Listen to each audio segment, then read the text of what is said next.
Hey guys, welcome to episode 10 of The Balanced Lens, where we examine faith, culture, and politics from a Christian worldview with a balanced perspective. We say balanced because we're not looking to defend the right or the left, but to just lay out the facts and the evidence and let our listeners decide. And so today, visiting an interesting topic on Venezuela. This is the second part to our podcast that we filmed a few weeks ago regarding the naval buildup along the coast of Venezuela. Now, just this past weekend, on January 3rd, 2026, U.S. military forces, they conducted a raid in Caracas, Venezuela, capturing Nicolas Maduro and his wife, Celia Flores, and the whole world has erupted in an uproar, either of great joy or great anger. So to start us off, we'll ask this question. What exactly happened this week in Venezuela? So, as you mentioned, right on January 3rd, that is early Saturday morning, a couple of days ago, the US conducted what it calls Operation Absolute Resolve in Venezuela, Caracas, and it involved multiple airstrikes on northern sites. Just for our audience, if you think about Venezuela, it's good to go quickly to a map, and you'll see it's in the northernmost area of South America. It's a very, very fertile territory. So the operation basically focused on capturing then President Nicolas Maduro and his wife Celia Flores. It's described by US officials as an Dictator. exfiltration. He I was he gonna, lost the election. yeah, I was going to say that too, but I didn't want to interrupt you. Right. Crazy, Yeah. This is true. crazy This is a dictator. good point, Yeah. right? So it's Yeah. it's contested. So it's described by US officials as an exfiltration. It's not like, like people say a full invasion or anything of that sort at all. But it did involve around like 150 aircraft or so flying from 20 bases. Pretty amazing coordination, and it's very surgical in the way they conducted it over a few hours. I think it lasted for 3 to 5 hours. So very quick, they trained very well for it, and they knew exactly where to find him. We had CIA assets on the ground already, giving us information on movement and patterns and exact routines of Maduro. And then he was transported out of Caracas to New York to face trial because he was already indicted in 2020 by the U.S. Justice Department on drug trafficking charges, both he and his wife. So that's what they apprehended Maduro and brought him. So when I hear some of the reporters around the globe, they're just at loss for words at how daring an attempt this was. It hit some civilian and military areas, including some infrastructures of where there was equipment and stuff. And remember, like we had helicopters flying back and forth on that area, so we had to deactivate certain radars to make sure that the anti-craft missiles are not launching. There's a lot of Russian equipment over there in Venezuela. Officials report at least 80 deaths so far, some civilian as well. Cuba confirmed 32 of its nationals were killed. Interestingly, Cuba provides security personally for Maduro, which is interesting. The intertwining of Cuba in Venezuela is an interesting topic on its own that deserves a discussion. No U.S. casualties were reported. There were some injuries. I think a couple of our helicopters also took some hits, but there was no injuries or fatalities, so we did not lose any equipment over there. This kind of one of the parallels that people immediately went back to was in 1989 when there was an Operation Panama to capture Manuel Noriega, but it was a much smaller scale, nothing of this scale in terms of its operation. That's the background. Yeah, what's interesting is that this was a master class in extraction. Think about this, the entire world was watching because there was a naval buildup along the coast. So the US military, led by Delta Force, had essentially had to go in and capture this one guy in this highly fortified military compound called Fortuna, we say. But again, very high value target. The entire world is watching. As you mentioned, Biju, fives, there were 150 of them that swarmed the country, just created this controlled chaos. So one day we're going to see a movie about this, and it's going to be pretty cool. I'm excited to see that movie. But a couple fascinating things. There were advanced Russian S-300 missiles along the perimeter of the country, Chinese radar networks, integrated Russian air defenses, Iranian Shahed drones, and Cuban security, right? Now, if you're wondering why the U.S. was there, my question would be, why are all these other countries there? So I need to ask that question. to the audience, right? If you're wondering why the US engaged in this operation. A couple interesting facts. Maduro almost reached his safe room. It was a steel room, but they caught him right before he got in. There was actually a covert CIA spy embedded in Maduro's circle. So they had the exact replication of his compound built where Delta Force practiced this extraction many times. And so, from a US military perspective, this was flawless. And so, Maduro is now being arraigned in a Manhattan court. They actually have been ready to do this for a few months. I believe Christmas and New Year's Day, they were going to do it, but weather didn't permit for it. And just personally, as an American citizen, after the debacle of the Afghan withdrawal and how the entire country fell in 2 days, it's just great to see a military operation of this scale be so successful. It just goes to show that you can have the greatest weapon in the world, but if you don't have the right leader in place to execute it and allow the right people to do the right things, it doesn't matter, right? It doesn't matter how good, just to draw an analogy to basketball. Like, you can have a team assembled with all the best talent in the world, but if you don't have that right coach that allows them to have the freedom to do what they need to do, but also pull back and coordinate. And I know a lot of people will jump on Trump to point out the fact that he did this operation, but he showed a lot of restraint. Reports are coming out that he was talking to step down and peacefully resolve this without taking military action. Trump did not want to send the military in. It was sort of a last resort. Just as an American, I think it was a great show of power. I know we're trying to be balanced, but it's just good to have a president that does what he says he's going to do, and to show the world that we're not messing around. Yeah, and for context, this wasn't like Trump woke up one day and said, "Hey, I want to attack Venezuela." There was a decade of sanctions, starting with Trump's first administration, escalated by Biden's administration on Venezuela, and now finally executed in terms of a military strategy in the current Trump administration. So, this wasn't something that he just woke up one day and decided to execute. The world was watching this country rapidly deteriorate. But the uproar has been, did he have the legitimate authority to do this? And so the question we want to ask is, did he need congressional approval? Did this violate US law? The War Powers Resolution in 1973 gives him up to 48 hours to let Congress know that, hey, we took military action in this new environment. There's 60 days after that for him to justify it, and then another 30 days of withdrawal. And if Congress does not authorize the power, he has to withdraw. So from a domestic point of view, he was well within his means to do the operations. And like Biju and you said, Dennis, this was not a full-scale invasion as people are painting it out to be. It was a very strategical, surgical strike that had one purpose, which was to arrest him and bring him to trial. For just your question, do we have the legal right to do it? Yeah, absolutely. We were within our rights to, or Trump was within his rights to execute. And international law, honestly, like, I don't care. Like, there is no international law. The UN is a complete joke. They have no power, no authority. Maduro was in power for like, what, 10 years, killing, doing all kinds of atrocity, and the UN did not step in to do anything. International law is just a complete joke.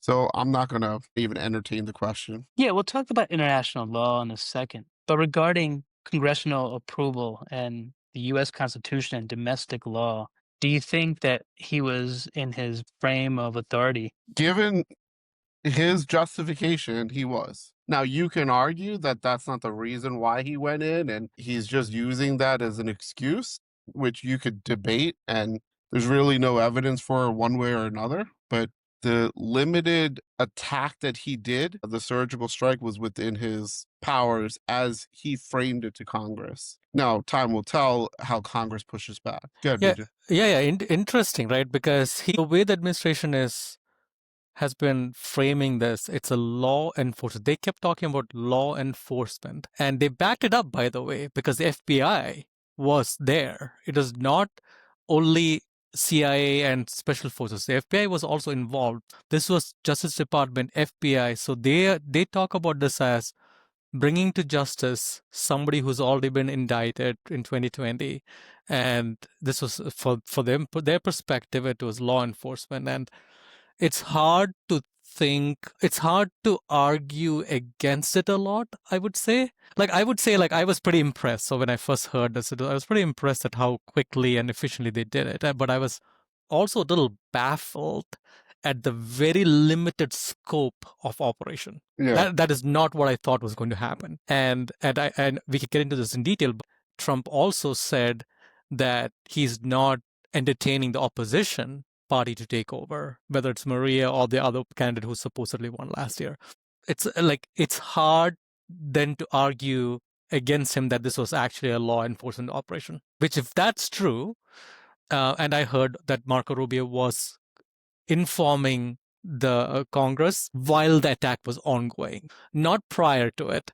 I would say that this is probably going to be debated, but I will also say, on the other hand, presidents have been given the leeway throughout the last few decades to conduct targeted strikes across the world, as you saw in Libya and all over the place. Yeah, that's a good point. Like, this is not like it's kind of drastic and we're shocked by it, but this is not out of the usual for what the presidents have done in the past. We've done operations all over the world in the past 20, 30, 40 years. So not unusual for US president taking action like this. Yeah, the president has inherent authority as a commander in chief to use force when he perceives a threat to American interests. In my opinion, to tell Congress 535 people, half of which who hate you, about your military plans where American troops are involved is ludicrous. I think this was the correct decision. It was a good decision.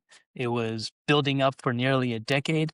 Now, to put this in perspective, Caracas is 1,300 miles from Miami, from the US mainland, right? It's half the distance from New York City to LA. It's not like this far country on the other side of the world. It's a neighbor right across the Caribbean. Like you mentioned, there's a historical precedent. Panama in 1989. George W. Bush did something very similar with Noriega. President Obama, right? He used unauthorized military force against Libya for weeks, right? There were no raids then. It was called diplomacy. He also dropped in 2016 26,171 bombs, right? I'll repeat that number. President Obama in 2016 dropped 26,171 bombs on Syria, 12,000, Iraq, 12,000, Libya, 500, Afghanistan, 1,500, Yemen, 35, Somalia, 14, Pakistan, 3. Biden similarly continued the use of this power, ordered strikes against Syria, Iraq, Yemen, Somalia. So this isn't to badmouth their presidencies. It's to show that there's a historical precedent for this type of action. But moving to international law, I mean, Tinder, you touched on this a little bit.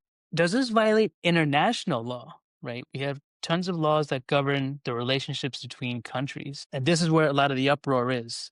Did President Trump and the US military have the right to go into another country, extract their leader in the middle of the night? I really believe if you have nothing nice to say, don't say anything at all. So I will stay quiet. I was going to spare Tijo responding to this question. So the simple answer to this question, did we violate international law, is yes. International law was violated, but there's a clear UN Charter Article 2, Part 4, that prohibits use of force unless it's in self-defense or authorized by the United Nations. Our grounds of fighting drug trafficking, whether it's promoting democracy, any of that stuff, democracy, it does not provide us a right legal basis for it. And so from an international law perspective, it'll definitely be condemned without question. And I know the United Nations was gathering today for this exact same topic. What will be interesting, though, is obviously Venezuela said that this is a military aggression, and they were tag team with Russia and China, not surprisingly, which is a little hypocritical of Russia to do, given their ongoing military operation in Ukraine. Which this is the interesting part of international law, and this is probably why Tijo said it's all a joke. It's like the international law is good if you actually execute it properly and it's fair across the board. We did not. We violated it, but everybody violated. Like China's been threatening Taiwan for how long now? You see India and Pakistan continuing to fight over Kashmir. This is just going on and on across the world. U.S. allies, on the other hand, they did not outrightly condemn it. They were a little more muted in their response. They just called for restraint and respect of norms, but they didn't outrightly go ahead and condemn U.S. or anything. Like I said, this is normal. It's unfortunately normal in global relations to have this kind of aggression happening, and it's always hypocritical to see. Even when the United States does it, it's still hypocritical Yeah. because everybody does it to each other. They just take the opportunity to pile on somebody else whenever they get a chance. And like the problem with the UN is like it doesn't have a way of enforcing anything. Yep. It doesn't have a way of regulating even itself, let alone like the international community. So it's unfortunate, but it's like some of these democratic states that you're looking at are cities where they just ignore the law and they have, the police are powerless to enforce it. It's the same thing that happens. It's like you do whatever you want to do whenever it's convenient for you to do it or not do it. Laws are only as effective as the government's ability or the governing authority's ability to enforce it. So if your governing authority has no power to enforce a law is meaningless. Yeah, and to answer the question, Venezuela has grossly violated international law for the last 20 years. I'm going to name some UN treaties here and UN resolutions that they violated here. They violated core drug control treaties, Bengal Convention on Narcotic Drugs, 1961. 1971, Convention on Psychotropic Substances. 1988, UN Convention Against Illicit Traffic in Narcotic Drugs. They've publicly stated their complicity in narcotics trafficking. They've criminalized drug production. They've sold this all over the world, including to the US. There are UN resolutions against organized crime cartels, which everyone knows Venezuela is running from the very top. The UN Convention Against Transnational Organized Crime, the year 2000. It covers criminal organizations, money laundering, corruption, state failure to suppress organized crime. A nation state running a cartel is in direct violation of these treaties. Venezuela has consistently violated human rights laws for the last 15 years. The UN Declaration of Human Rights recognizes the right for everyone to participate in a government in a free and fair election. This is a violation of international law. The International Covenant on Civil and Political Rights, again, guarantees political rights, fair and free elections, says that states cannot interfere with these rights. Again, Maduro rigged the elections for the last decade or so. He lost the last election with a very vast majority, even according to international observers. Finally, the country violated another UN General Assembly security resolution, GA Resolution 78-208. You can look this up. It condemns the manipulation of election processes, including coercion, tampering with votes, especially when done by states. So if you're going to take the finger here and point it at the US, you also need to look at the last 2 decades of these magnificent human rights violations conducted by Venezuela. As you guys mentioned, global international politics, sometimes organized chaos. Everyone violates these laws. So single out the United States here, I think is very unfair. But so this has happened. We've removed their leader. Maduro is gone. What's next? Like, what's the U.S. plan for stabilization? We have a country effectively who's lost their leader. What's the plan moving forward? This is where I scratch my head a little bit based on what I've heard, and this is kind of a little surprising to me, though I believe from some of the things that we are hearing in the media, there is something going on in the background. So, like early on, the vice president, who is now the interim president in Venezuela, seemed to take a very hard stance against the U.S. and demanding the release of Maduro and et cetera, et cetera. But what I've heard today is that she softened her stance and said she's going to collaborate with the U.S. So there is a lot of back channel diplomacy going on. So I'm guessing that there was a plan, though the way they presented it, I would say I wasn't sure what is going on, because President Trump said that we are going to be running the country until a safe, proper, and judicious transition happens. He talks about making sure the oil production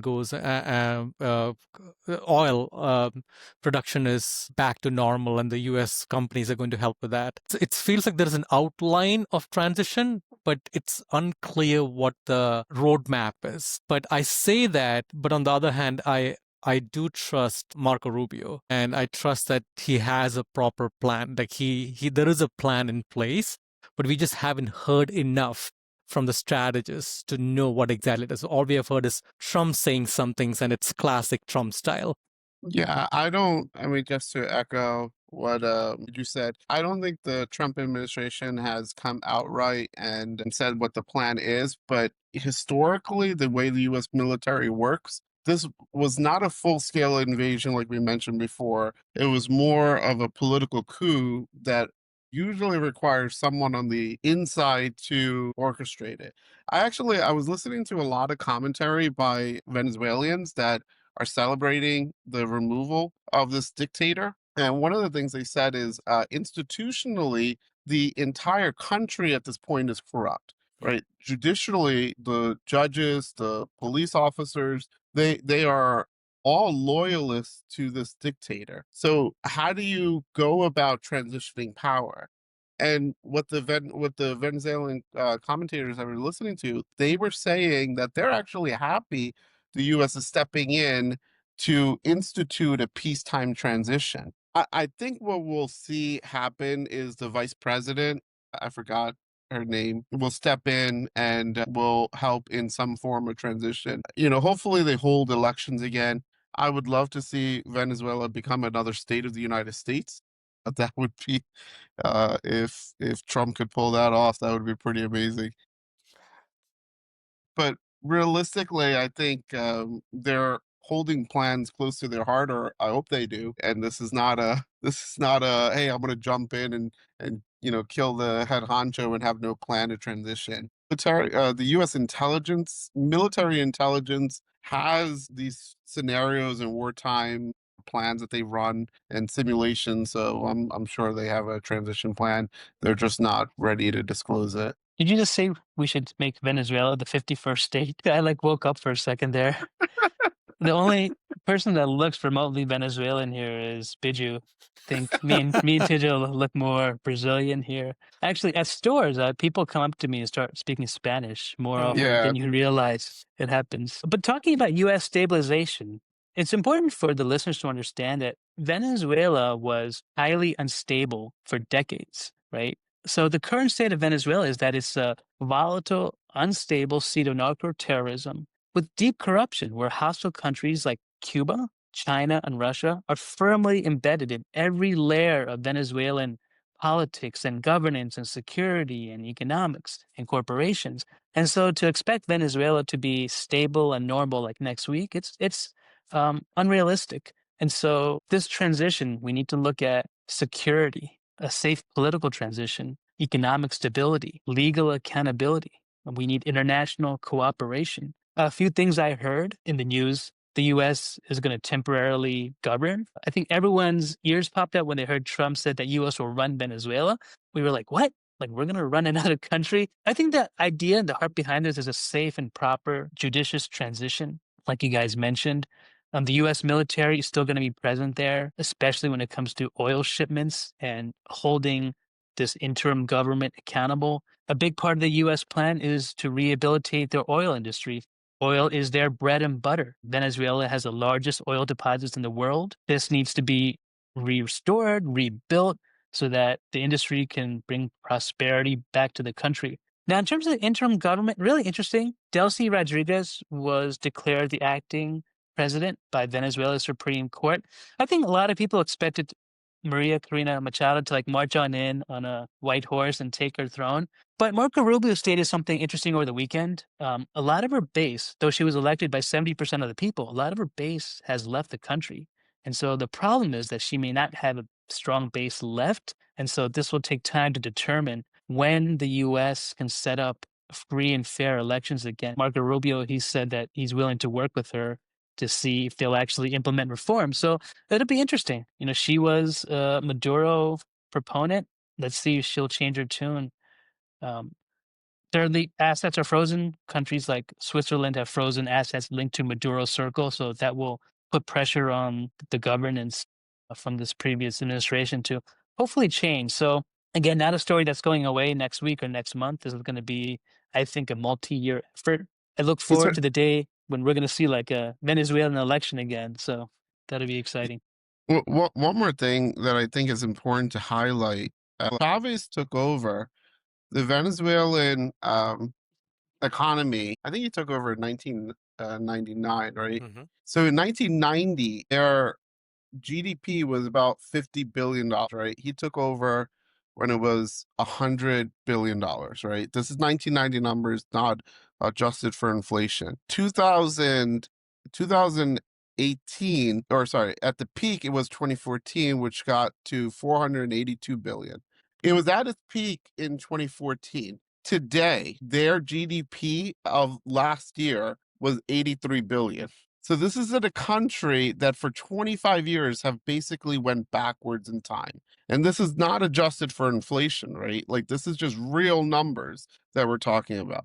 If the United States just pulled out, would collapse on itself, or you would see Russia or China, or probably not Cuba or Iran come in, but probably China more than likely, given Russia's engagement with Ukraine right now, come in and take over a country that's literally a couple hundred miles away from the US border. We cannot allow that to happen at any cost, right? We have to step in and we have to make sure that economically this makes sense for the United States, right? At the heart of it, I am America first, right? I think this has to make financial sense for the United States. And it's not rocket science. Venezuela is sitting on more oil than any other country in the world. You just come in and put couple of years in, you can probably have $1 trillion plus dollar economy very quickly. A lot of jobs opening up, a stable economy, stable trade routes between the United States and Venezuela, which is beneficial for both countries if we do this intelligently. And if we shortchange it because the left doesn't like President Trump and everything he does is wrong, we will not be successful as a country. So I think it's in the best interest of the United States to stay there, run the country, stabilize it, help them build an economy like we did in Japan and other parts of the world, where long term you have a now strong alliance with a good trade partner. Yeah, and that leads us really to the next question, right? We've talked about the legality of this and the stabilization going forward, but was this the right decision for American citizens? Yeah, just quickly to touch on the point that Tijo was making. Venezuela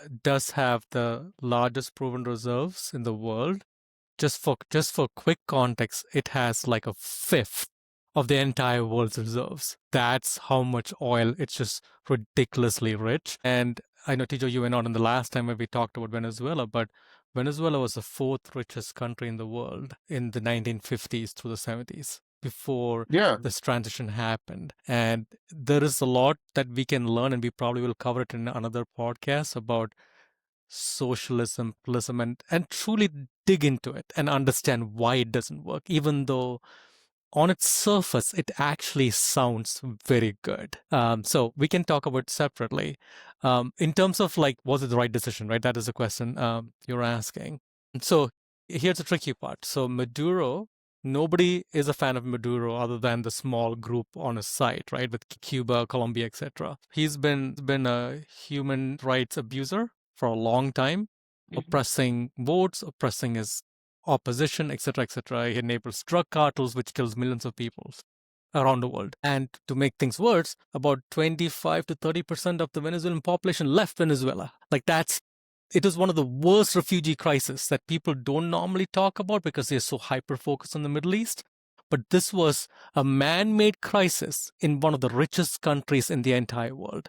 And just so people have a visual, think about Venezuela and UAE and Qatar and Kuwait all discovering oil roughly the same time, and they're rising in their stature and their riches in the world. Think about how Trump and other countries think about Qatar and UAE and Kuwait, and think about Venezuela, where it is. It is so sad beyond anything. Like it's inconceivable how corrupt people can be, because in Venezuela, 80 to 85% of the population lives in poverty. 80 to 85% of the entire population, and the remaining are in palaces.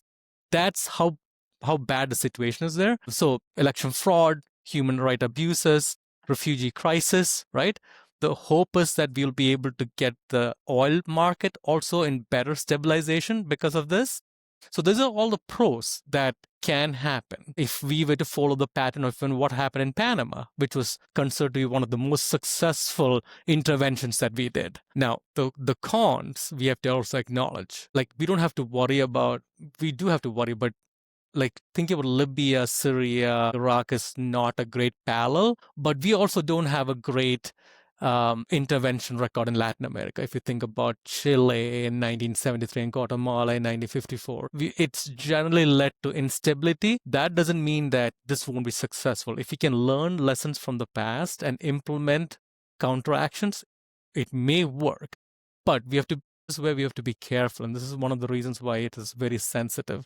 And the US had to act because we have countries like Venezuela, and by extension, we have Colombia, Cuba, etc. as well, who are now proxies of China and Russia and Iran, which really is one of the, if you think about the axis, right, we have got the United States on this side, and then you've got Russia, China, Iran on the other side. And them started to infiltrate Latin America, which is our own backyard, so to speak, especially if you think from a Monroe Doctrine perspective. Like, it's very dangerous. Like in our own backyard, if we can't have stability, that is a problem, right? And Russia has a PhD in sowing chaos just to get under our skin everywhere they can, anytime they can. That's just what they do all the time.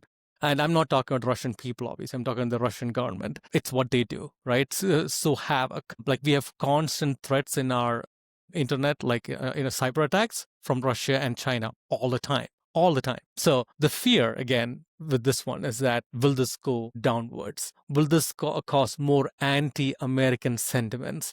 Will this push like this government and other governments into the arms of Russia and China, right? Those are all possibilities that we need to account for and scenario plan for and make sure that we are able to provide economic packages or some kind of attractive options for these countries to get back into embracing democracy and capitalism, which is what all just the general values that our constitution and our democracy stands for in the U.S. The economic numbers I forgot to mention, like in 1990, the average Venezuelan person accounted for $4,000 of their GDP.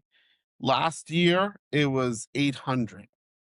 Right? In 25 years, 4x the decrease, or 40x the decrease of their previous 1990 average salary they were bringing in. It just goes to show how desperate they've become as a country. To answer your question of like, is this the right thing to do? I think you have to look at what Biju said, and I'm not gonna. I agree with all of what Biju said.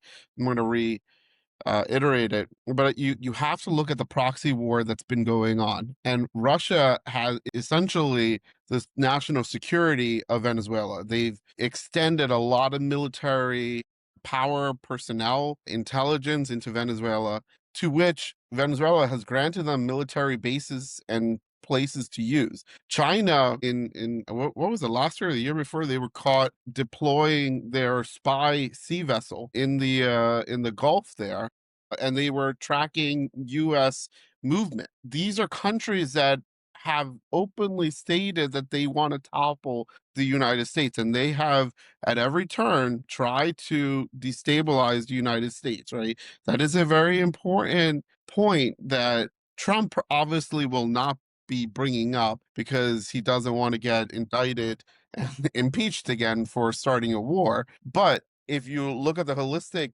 situation of Venezuela, we can't ignore the fact that the country is being used as a proxy. I believe Venezuela, the government their GDP was like what, 80 billion, I said? 30 billion in the last year or two alone of loans coming from China. They are in debt to China, to the point where, like, if they come calling and say like, hey, and I'm pretty sure they have done this, like, we're going to establish a major military base in Venezuela for China's use exclusively, Venezuela is going to say no to that? I don't think so. So that's our backyard. And, as an American citizen, I don't want that to happen. I think we have much better luck at strengthening Venezuela to stand up on its own and be free in the international economic markets. And I think this was the right thing to do. Yeah, I agree with you guys. This was the right decision. Now, the headline was Imperialist America wants oil. Trump wants to make money from oil. But my question to the audience is this, and to you guys, right? would we rather have America control the oil, or would we rather have Cuba, Russia, Iran, and China have control over this vast oil? Secondly, there's a huge power play here for Guyanese oil. One of the reasons why Venezuela was attractive is not just Venezuela. Guyana has been a major oil producer in the region. Venezuela has a huge territorial dispute with Guyana.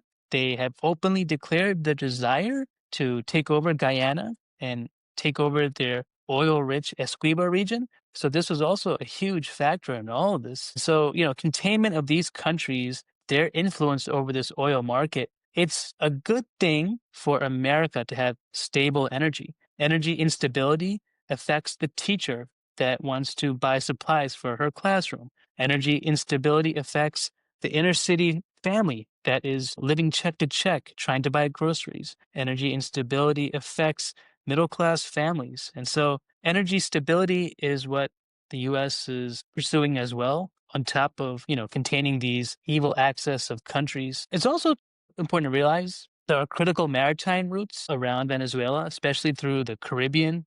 The Caribbean Sea is a strategic checkpoint for oil, various goods, shipping lanes through the Panama Canal. Any type of instability in this region, it creates a lot of instability for the US. And so this was a multifaceted, well calculated decision that has been on the minds of multiple administrations. And so I think this is ultimately going to be for the good of our country. And I applaud the Trump administration and the military for having the courage to do this with surgical precision, as you guys mentioned. But how does this affect South America? Um, yeah, I think we kind of touched on some of these answers, but from a global war perspective, right? We've removed a leader. What signal does this send to other countries? Does it tell them that we are a nation that cannot be trusted? Well, that's a good question. I mean, the last phrasing is a little more tricky, but I would say like one of the probably the strongest outcomes of this action is that it's a clear signal.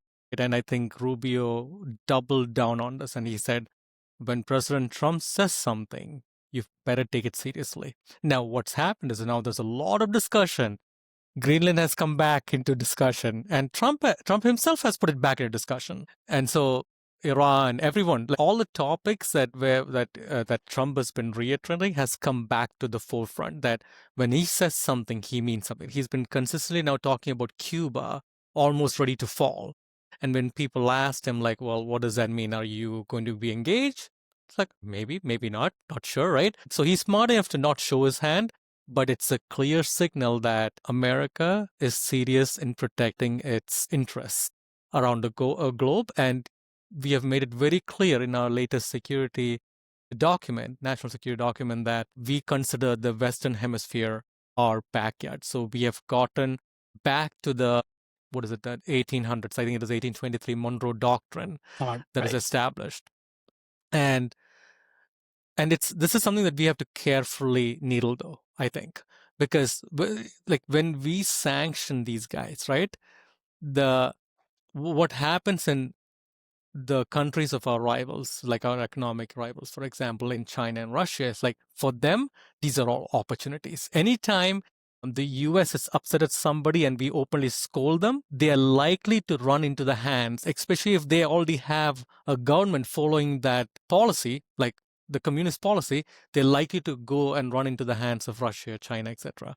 And we have to worry about that in Latin America because there's a lot of socialism that has gotten root over there in that land. And I haven't dug much into this, but I don't understand why it's been why in our own backyard, they've all felt the need to embrace socialism when they see a bright, shining light, the US right in their hemisphere. It's something to dive into, but we have got to be careful that we just have to be careful. I just worry that we should be careful that we provide incentives, right? The stick is fine, but the carrots need to be more appealing to make sure that whether it's Venezuela or Cuba or all of these guys, Brazil, like they embrace capitalism, they embrace our strategies. What can we do economically to bolster that? As an example, maybe we give them, there's no tariff if from Latin America because they are all part of our own hemisphere. I'm just giving you an example. Just a brainstorming, but we have to provide enough carrots to make sure that we don't let, because I think I forgot the name of the program China is doing, like the economic corridor or whatever. They are digging deeper and deeper and getting links into Latin America, into South America. And we need to be careful in what we allow them to do. And by the way, before we even talk about Latin America, China has been doing stuff in the US itself, which we need to be careful about. So it's something that we need to think about. But definitely from a global standpoint, I think a lot of people, a lot of the bad actors who have been on Trump's bad side are on notice right now. Yeah, that to piggyback on the Silk Road initiative, I think it or something along those lines. China is leveraging their economic position, meaning like they can produce a lot of stuff for very little money, and their economy runs on the fact that they export this to the rest of the world. They are leveraging that to make it enticing for people of other country to do business with them. And one of the things that China realizes is that they need ports and airports and they need transportation infrastructure. And China will come in and for a loan build that for these countries, which they don't have to pay now, but they could take the benefit of it right away. And China can do that at scale for very cheap. Whereas the United States runs on an economy that is pretty much service based, right? Like it's technology, information, data based, right? And that is very expensive to operate. And obviously our military power, um, which when you are in a position of power, everyone hates you because they want to be in a position of power. Especially if you think about it, the United States is pretty much that new rich kid that got rich overnight type of thing. We're a country that's 250 years old that has the strongest military and economic power the world has ever known. That comes with its own disdain from people. I think that's okay. I think the fact that um a large portion of the world hates us because we are so successful is proof that we are doing something right. Um, and let me explain that a little bit more. We are using our military position to promote global economic trade, and trade based off of the dollar, which strengthens our position even more. And if you're in a position of power, like, why would you give up that power for someone else, right? You think another country has our best interest at heart? And it's mind boggling to me when I see people that are on the left complaining about how the US is using its position to get what it wants while taking advantage of the luxuries that that position has provided you, whether it be the grocery stores that are full, right? Or your iPhones that you use, or the clothes that you wear. Not to go on a long-winded soapbox about this stuff. And going back to your question, Dennis, I think this will have a drastic impact in not just South America, but like Biju said, around the world, where Trump will do exactly what he says he will do. And he's smart enough to get it done, right? I think you have to call out that distinction because a lot of people have made promises and tried to execute on it and they failed miserably. Trump is smart enough to put the right people in power and to guide them in a way that makes sense to him, that he could still call all the shots, that he gets things done. And people respect that. On a just a global war perspective, I think it's very important to know that while this operation was going on, the Chinese ambassador from Beijing was there. He met with Maduro right before the operation took place. He was there right while the operation was taking place. Trump did not care. I think that stung really bad to China. And the second point we already made, Russia's military was on site protecting Maduro and it failed miserably. We pissed off two of the world's superpowers, and frankly, I'm not even worried about it. It's just like a non-factor, right? So I'll leave it at that. Go ahead, Dennis. Yeah, no, excellent points. So in terms of answering, right, how does it affect South America? Remember, About 10 years ago, at a Christmas party, went to friends' house. They were Venezuelan. And for about an hour and a half, they talked to me about Venezuelan politics and the corruption. This is back in 2011, 2012. I remember that night because there was an amazing cake. It was like tres leches. It was like authentic, like tres leches. So I was awake for a long time. But the horror of what they described was so sad. The government essentially would embed themselves in neighborhood. Essentially, you had spies everywhere. Your neighbors and your church, like where you worked, you had no idea who was working for the government. And so there was regional chaos there for a long time. Restoring democracy to Venezuela, which is a goal here, hopefully, it's going to create regional stability. It will solve this humanitarian spillover. Both of you guys alluded to the fact that there's been a mass exodus of people from Venezuela. 8 million people have flooded other countries. And so this now is going to create, hopefully, regional stability. It also sends a message, like you guys said, that the US is serious. We're not going to abandon our friends. We're going to stay close to our allies. It's brilliant what you said, Tijo, right? The Chinese delegation was there, and Trump launches 150 spies into the country, bombing all kinds of military installations with the Russian military. But what's even more brilliant, the morning that happened, he tweeted about Iran. He said, if anyone in Iran shoots and violently kills peaceful protesters, the US will get involved. So the entire media was in an uproar looking at Iran. In the meantime, and Trump is not dumb. I believe in the meantime, he diverted the entire world's attention to the Middle East to carry out this covert extraction in South America. I think that's calculated. I think it was brilliant. And so many multifaceted aspects of this that are really intriguing that I'm sure one day we'll be watching a movie on HBO about. Any final thoughts as we conclude? I don't know if a lot of people know that during the time when Venezuela was prosperous, right? We're talking about the 50s, 60s, into the 70s. People used to migrate to Venezuela, right? From Europe. We talk about Spain, Italy, Portugal. Like people went to Venezuela, just like people go to the Middle East, by the way. Even today, they go to Kuwait and UAE and Qatar to find jobs and to thrive. So that is what Venezuela used to be. And one of the things that I would like to really do a deeper dive on is the attractiveness of socialism. That even though as a principle it sounds really nice, right? Like everybody treated equally. It's fantastic. It's your dream come true that everybody is being treated equally. Everybody has enough. Nobody is suffering it. There is no poor, there's no tears. But why does it not work, right? Why does a more selfish capitalism form of economy work?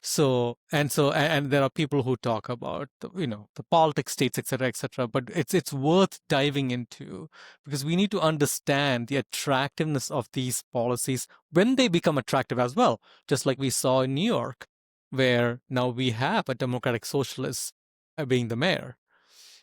This is an important lesson that we need to also impart to the next generation to make sure that as they go to the polls and as they seek to reform and find prosperity in their respective countries, they think through their options correctly and understand short-term implications versus long-term implications.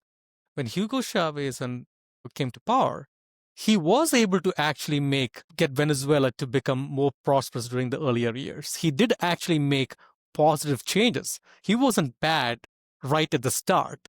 But there is something about that we have to learn from the open markets, right? If you think about the US and you were asking a question, so would you rather have the rich, arrogant US control the oil or somebody else like China or Cuba or Russia? If you ask most neutral countries, they will say US, not because they think we are morally superior, but because we have a system of checks and balances and accountability.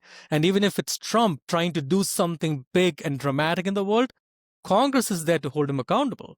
The judiciary in the Supreme Court had ruled against him deploying National Guard troops to states.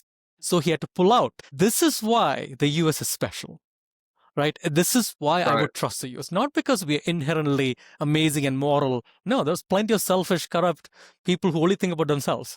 But the rule of law and the balance of power and the structures we have set up makes me totally okay to trust any big issues to be given to the US. to police the world, I'm fine with it. I'm fine with the occasional mistakes that we probably will make, because we counteract that with the multitude of good that we do to the world. And I do want to touch on that socialism and why it's attractive.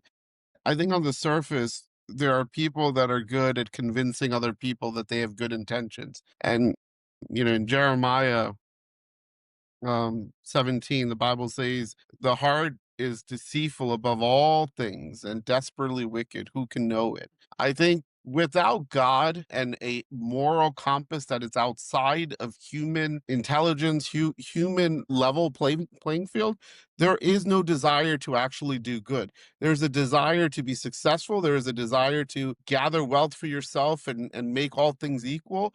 But at the end of the day, when you have 10 people, guarantee there's at least 9 out of 10 people that are selfish in that group. And so now you have a system that you built where you're allowing one person out of that 10 to take control of the kind hearts of, or the Bible calls most people sheep that follow a leader that will consolidate power. And anywhere where you have these socialist ideas, there's usually consolidation of power behind one person. And that's why the system doesn't work. And I think you did a really beautiful job, Biju, at explaining why America is good. America doesn't work because we have one great military leader or one great president or one great judicial judge, right?